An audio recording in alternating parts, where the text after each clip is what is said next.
Hi, it's Milton Kane, Christian Democratic Party candidate for the federal seat of Newcastle. Over the recent years, there's been much talk about a very fast train and a second airport for Sydney. Both of these have been nothing but talk fests. Much money has been spent on research and studies in regard to these matters. It was said a little while ago, in reference to very fast train, that we've been talking about a very fast train in Australia for over 20 years, without 1 inch of a very fast train put into place. China, on the other hand, has been talking about a very fast train for a very short time, but has hundreds of kilometres of very fast train. It seems that we talk a lot and build nothing. I happen to be a person who has a background that comes from the point of view which my father said to me as a young person: I don't care about what the problem is, just fix it. And I guess that's the principle to which I come to this particular problem. First of all, let's look at Sydney Airport. There's been much discussion about the potential second airport being located at Badgerys Creek, which is on the foothills of the Blue Mountains. Please note, it is in the same weather pattern of that of Sydney Airport. Anytime Sydney Airport has a weather issue where aircraft cannot land or take off, guess what? Badgerys Creek is worse. Would that be smart for a second airport? Absolutely, definitely not, under any circumstances. You see, it is always wise when you want to build an alternative airport, you build one in a different weather pattern so that if there's an issue at the main airport, that the aircraft can be diverted to the second airport. Currently, diversions are going to Melbourne and Brisbane. The people have to wait for yet another flight to be able to make it to the correct destination. Now, my plan is simple. We have Newcastle upgraded to be international airport. A very fast train connecting the two. And if perchance somebody says, well, hang on a minute, we need to have an alternative to that, there is no problem with Canberra being also an international airport and a very fast train connecting the whole three.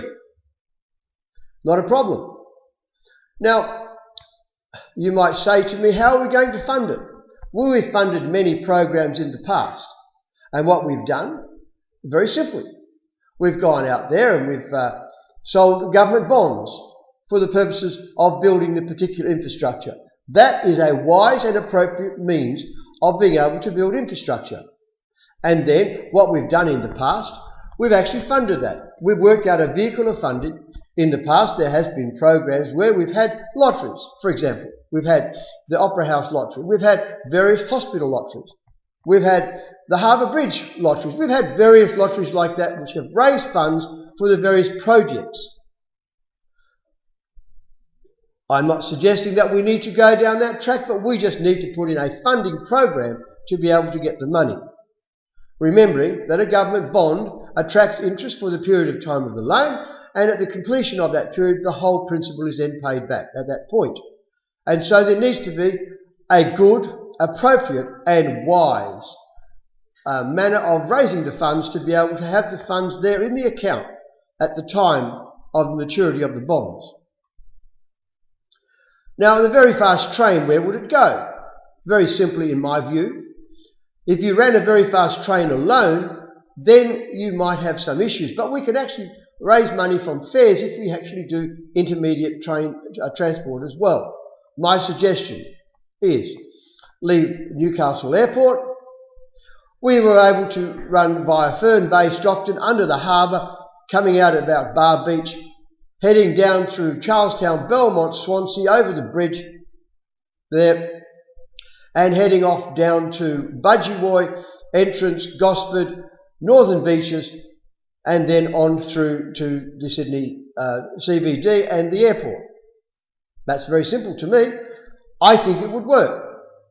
One of the interesting things, if you also run in conjunction with that particular track, a regular commuter service as well, what will actually happen, you will pick up a lot of money on that particular track to fund it.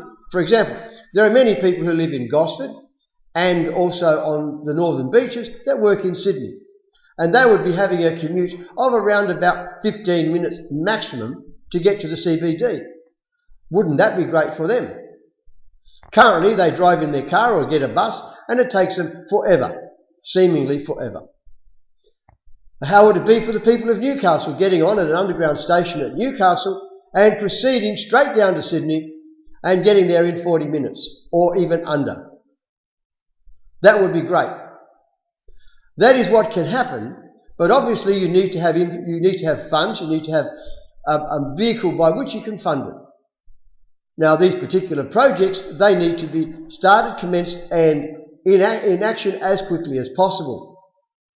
During the construction stage, there will be no money earned.